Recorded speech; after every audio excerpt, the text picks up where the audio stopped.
Les conflits entre le M23, mouvement du 23 mars, et la République démocratique du Congo, RDC, trouvent leur origine dans des tensions politiques, ethniques et sécuritaires complexes en lien avec l'histoire des conflits dans l'est du pays.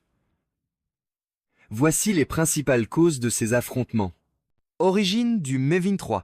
Le M23 est un groupe rebelle formé en 2012 par d'anciens membres du Congrès national pour la défense du peuple, CNDP, un autre mouvement rebelle. Ces combattants avaient été intégrés dans l'armée congolaise après un accord de paix signé le 23 mars 2009 avec le gouvernement congolais, d'où le nom M23. Cependant, en 2012, ces ex-rebelles ont repris les armes en accusant le gouvernement de ne pas avoir respecté cet accord, notamment en ce qui concerne leur intégration et le traitement de la communauté Tutsi congolaise, dont sont issus la plupart des membres du M23. Rôle du Rwanda et de l'Ouganda. La RDC accuse régulièrement le Rwanda et l'Ouganda de soutenir le M23, ce que ces pays démentent. Le Rwanda est particulièrement pointé du doigt pour fournir un appui militaire et logistique au M23,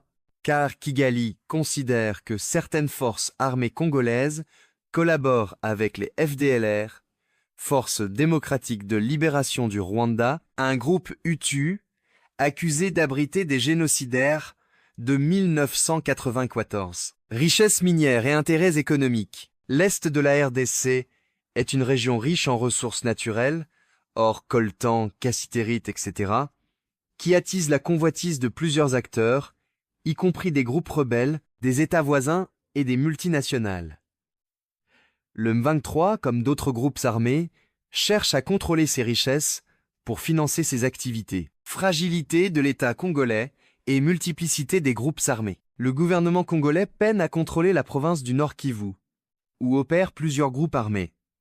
ADF, FDLR, Maïmaï, etc. Cette insécurité généralisée permet au M23 de s'imposer militairement face à une armée congolaise souvent mal équipée et désorganisée. Reprise des hostilités depuis 2020 et 1.